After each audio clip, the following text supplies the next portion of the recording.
세우셔서 우리가 함께 드리는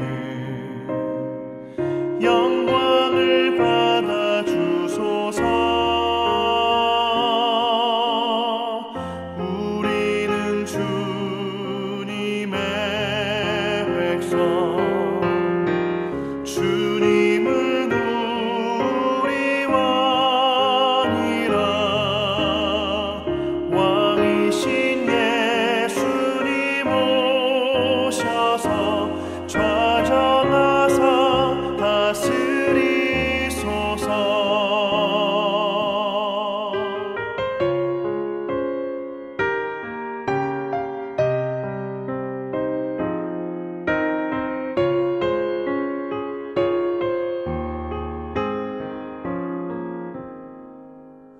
예수 우리 주시여, 이곳에 오셔서 우리가 주께 드리는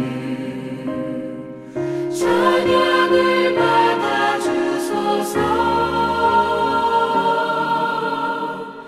우리는 주님의 종들,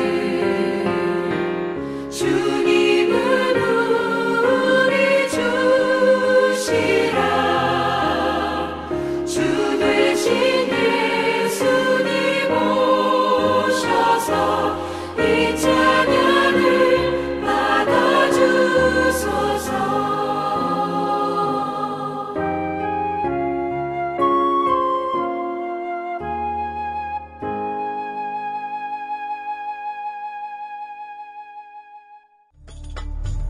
사울이 왕이 될 때 40세라. 그가 이스라엘을 다스린 지 2년에 이스라엘 사람 3,000명을 택하여 그 중에서 2,000명은 자기와 함께 믹마스와 베델산에 있게 하고 1,000명은 요나단과 함께 베냐민 기브아에 있게 하고 남은 백성은 각기 장막으로 보내니라. 요나단이 게바에 있는 블레셋 사람의 수비대를 치매 블레셋 사람이 이를 들은지라. 사울이 온 땅에 나팔을 불어 이르되 히브리 사람들은 들으라! 하니 온 이스라엘이 사울이 블레셋 사람들의 수비대를 친 것과 이스라엘이 블레셋 사람들의 미움을 받게 되었다 함을 듣고 그 백성이 길갈로 모여 사울을 따르니라. 블레셋 사람들이 이스라엘과 싸우려고 모였는데 병거가 3만이요 마병이 6,000명이요 백성은 해변에 모래같이 많더라. 그들이 올라와 베다웬 동쪽 믹마스에 진침해 이스라엘 사람들이 위급함을 보고 절박하여 굴과 수풀과 바위 틈과 은밀한 곳과 웅덩이에 숨으며 어떤 히브리 사람들은 요단을 건너 갓과 길르앗 땅으로 가되 사울은 아직 길갈에 있고 그를 따른 모든 백성은 떨더라. 사울은 사무엘이 정한 기한대로 이레 동안을 기다렸으나 사무엘이 길갈로 오지 아니하매 백성이 사울에게서 흩어지는지라. 사울이 이르되 번제와 화목제물을 이리로 가져오라 하여 번제를 드렸더니 번제 드리기를 마치자 사무엘이 온지라. 사울이 나가 맞으며 문안하매 사무엘이 이르되 왕이 행하신 것이 무엇이냐? 백성은 내게서 흩어지고 당신은 정한 나라 안에 오지 아니하고 블레셋 사람은 믹마스에 모였음을 내가 보았으므로 이에 내가 이르기를 블레셋 사람들이 나를 치러 길갈로 내려오겠거늘 내가 여호와께 은혜를 간구하지 못하였다 하고 부득이하여 번제를 드렸나이다. 왕이 망령되이 행하였도다. 왕이 왕의 하나님 여호와께서 왕에게 내리신 명령을 지키지 아니하였도다. 그리하였더라면 여호와께서 이스라엘 위에 왕의 나라를 영원히 세우셨을 것이거늘 지금은 왕의 나라가 길지 못할 것이라. 여호와께서 왕에게 명령하신 바를 왕이 지키지 아니하였으므로 여호와께서 그의 마음에 맞는 사람을 구하여 여호와께서 그를 그의 백성의 지도자로 삼으셨느니라 하고 사무엘이 일어나 길갈에서 떠나 베냐민 기브아로 올라가니라. 사울이 자기와 함께한 백성의 수를 세어보니 600명 가량이라. 사울과 그의 아들 요나단과 그들과 함께 한 백성은 베냐민 게바에 있고 블레셋 사람들은 믹마스에 진치었더니 노략군들이 세대로 블레셋 사람들의 진영에서 나와서 한 대는 오브라 길을 따라서 수알 땅에 이르렀고 한 대는 벳호론 길로 향하였고 한 대는 광야 쪽으로 스보임 골짜기가 내려다 보이는 지역길로 향하였더라. 그때 이스라엘 온 땅에 철공이 없었으니 이는 블레셋 사람들이 말하기를 히브리 사람이 칼이나 창을 만들까 두렵다. 온 이스라엘 사람들이 각기 보습이나 삽이나 도끼나 괭이를 벼리려면 블레셋 사람들에게로 내려갔었는데 곧 그들이 괭이나 삽이나 쇠스랑이나 도끼나 쇠채찍이 무딜 때에 그리하였으므로 싸우는 날에 사울과 요나단과 함께한 백성의 손에는 칼이나 창이 없고 오직 사울과 그의 아들 요나단에게만 있었더라. 블레셋 사람들의 부대가 나와서 믹마스 어귀에 이르렀더라. 하나님께서 사무엘을 통해서 사울을 왕으로 지명할 때까지만 해도 사울의 모습은 초라했습니다. 사무엘상 10장을 보면 하나님이 베냐민 지파 마드리의 가족 기스의 아들 사울을 뽑았을 때 그는 진보다리들 사이에 숨어 있었습니다. 그런데 11장으로 넘어가면서 이스라엘 백성들은 사울이 암몬 사람 나하스를 용맹스럽게 치는 것을 보면서 사울이 하나님께서 세우신 왕이라는 것을 확신하고 그를 왕으로 추대했습니다.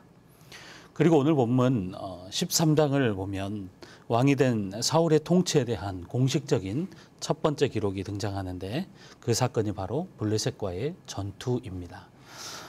사울은 3,000명의 군사를 세 부대로 나누었는데 그 중에 두 부대는 자신과 함께 믹마스와 베델에 있게 하고 또 다른 한 부대는 요나단과 함께 기브아 지역으로 보내서 그 지역을 지키게 합니다.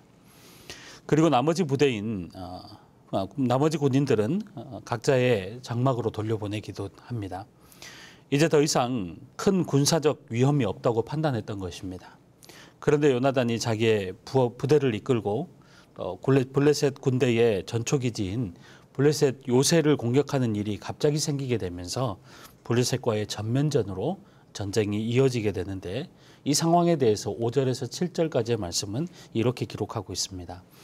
블레셋 사람들이 이스라엘과 싸우려고 모였는데 병거가 3만이요 마병이 6,000명이요 백성은 해변에 모래같이 많더라. 그들이 올라와 베다웬 동쪽 믹마스에 진침해 이스라엘 사람들이 위급함을 보고 절박하여 굴과 수풀과 바위 틈과 은밀한 곳과 웅덩이에 숨으며 어떤 히브리 사람들은 요단을 건너 갓과 길르아 땅으로 가되 사울은 아직 길갈에 있고 그를 따른 모든 백성은 떨더라.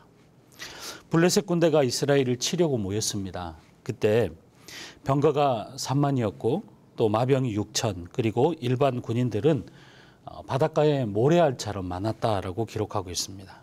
갑작스런 이런 블레셋과의 전면전에 당황한 그런 이스라엘 백성들은 두려움에 숨었고 또 요단강을 건너서 도망가는 사람들도 생겼습니다.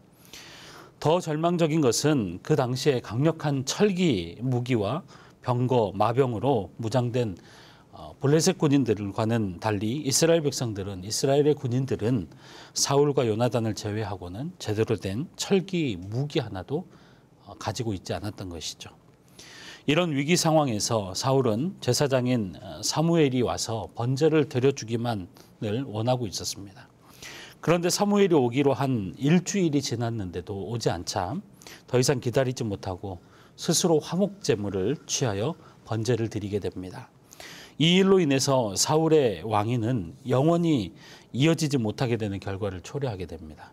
13절과 14절 말씀입니다. 사무엘이 사울에게 이르되 왕이 망령되이 행하였도다. 왕이 왕의 하나님 여호와께서 왕에게 내리신 명령을 지키지 아니하셨도다. 그리하였더라면 여호와께서 이스라엘 위에 왕의 나라를 영원히 세우셨을 것이오늘 지금은 왕의 나라가 길지 못할 것이라. 여호와께서 왕에게 명령하신 바를 왕이 지키지 아니하였으므로 여호와께서 그의 마음에 맞는 사람을 구하여 여호와께서 그를 그의 백성의 지도자로 삼으셨느니라. 사울이 스스로 제사를 드렸던 이유는 충분했습니다. 첫째, 사울이 약속된 날짜에 오지 않았습니다. 사무엘이 약속된 날짜에 오지 않았습니다. 두 번째는요. 그러한 와중에 이스라엘 군사들이 흩어지기 시작했습니다. 셋째는요. 이때 제사를 드리지 않으면 전투가 시작되기 전 하나님의 도우심을 의뢰할 기회가 사라져버리게 됩니다. 마지막으로 어쨌든 사울은 제사를 통해서 전쟁을 앞둔 이스라엘을 위해 하나님의 도우심을 요청한 것입니다. 그런데 그의 행동에 대한 하나님의 메시지는 엄중합니다. 그 행동을 가리켜서 망령되다고 말씀하고 있습니다. 왕권을 다른 사람에게 옮기겠다고 말씀합니다. 왜 하나님은 사울의 행동에 이토록 준엄한 그런 평가를 내리고 계실까요? 도대체 뭐가 잘못됐길래 하나님은 사울의 왕위가 길지 못하다라고 말씀하셨을까요? 이를 이해하기 위해서는 사무엘을 통해서 그에게 기다리라고 명령하셨던 명령을 살펴볼 필요가 있습니다. 사무엘상 10장 8절 말씀을 보면 이렇게 기록하고 있습니다. 너는 나보다 앞서 길갈로 내려가라. 내가 내게로 내려가서 번제와 화목제를 드리리니 내가 내게 가서 내가 행할 것을 가르칠 때까지 7일 동안 기다리라. 여기 보면 기다리라고 하는 단어가 있습니다. 기다리라고 하신 것은 단순히 제사를 기다리라고 하신 것이 아니었습니다. 그것은 이제 막 왕이 된 사울이 어떻게 왕으로서 행해야 할 것인지, 어떻게 왕으로서 살아가야 할 것인지를 하나님이 그에게 가르치겠다고 말씀하신 것이었습니다. 단순히 제사를 드리기 위해서 7일을 기다리라는 명령이 아니었습니다. 그 제사를 통해서 앞으로 이스라엘을 어떻게 다스려야 할지를 가르치기 위해서 하나님이 기다리라고 말씀하셨던 계획과 의도였던 것입니다. 그런데 사울이 스스로 제사를 드렸다는 것은 하나님의 가르침과 의도대로 나라를 다스리지 않겠다라고 하는 그런 선언과 같은 것이었습니다. 이제 앞으로 왕으로서의 자신의 행동을 자기 스스로 결정하겠다는 것이었습니다. 더 이상 이스라엘의 진정한 왕이신 하나님의 권위 아래에 있지 않고 내가 스스로 이스라엘의 최고 권위자로서 살겠다는 그런 행동이었던 것입니다. 그래서 사울이 제사를 드렸다는 것은 자기 스스로가 하나님의 자리를 차지한 것입니다. 모든 결정의 최종 권위가 하나님께 있는 것이 아니라 바로 상황과 환경에 따른 자기 자신에게 있다는 것을 선포한 것이죠. 오늘 본문을 통해서 우리는 정말 심각한 전투는 외부에서 일어나는 것이 아니라는 것을 알게 됩니다. 사울의 전투는 앞으로 치르게 될 블레셋이나 암몬과의 전투가 아니었습니다. 사울의 내면에서 일어나는 전투였습니다. 하나님을 최고의 권위자로 인정하는 마음과 그 하나님의 자리를 스스로 차지하려는 내면의 전투에서 사울은 완전히 패배한 것입니다. 이렇듯 정말 심각한 전투는 우리의 내면에서 일어나는 것입니다. 우리의 옛사람은 우리의 마음 가장 높은 자리, 가장 최고의 권위의 자리에서, 통치의 자리에서 호시탐탐 그 자리를 노리고 있습니다. 그러나 진짜 믿음과 신앙이라고 하는 것은 그 자리를 우리의 참된 주인이시오 왕 되신 예수 그리스도께 내어드리는 것이고 그분의 법도를 따라가는 것입니다. 우리가 우리의 가장 높은 마음, 거기에 앉아서 우리가 뭔가를 결정하고 판단하려고 하는 이유는 얼마든지 많이 있죠. 사울처럼 얼마든지 자기의 행동을 합리화할 수도 있습니다. 그러나 주님은 주님이 앉으셔야 할 자리에 다른 존재가 그 자리를 차지하고 있는 것 용납하지 않으십니다. 주님이 앉으셔야 할 자리에 우리 사람이 차지하는 것, 이 땅의 어떤 왕이라도 그 자리를 차지할 때 하나님은 그 자리를 내려놓게 하십니다. 사울의 왕위가 영원히 계승되지 못하게 된 이유가 바로 이 사울이 하나님의 자리, 최고의 권위의 자리를 스스로 차지했기 때문이었습니다. 사랑하는 성도님 여러분, 누가 그리스도인입니까? 인생의 왕자에 예수 그리스도가 앉아 계신 인생이 참된 그리스도인 줄 믿습니다. 얼마든지 합리화할 수 있는 수많은 상황과 이유 속에서도 나를 쳐서 복종시키고 예수 그리스도의 주권을 인정하고 우리가 순종하며 나아갈 때 주님은 그 사람을 사용하시는 것입니다. 진정한 전투는 우리의 내면에서 일어나는 것입니다.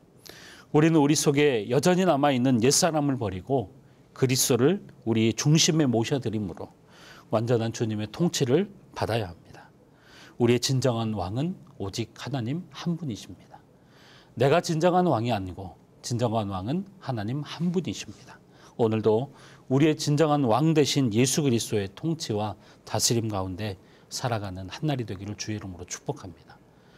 하루하루를 살아가면서 그럴 뿐만 아니라 우리의 평생의 삶 가운데 그 예수 그리스도의 통치와 다스림 가운데 살아가는 우리 모든 성도님들이 되시기를 주의 이름으로 축원합니다. 기도하겠습니다. 하나님 아버지 감사합니다.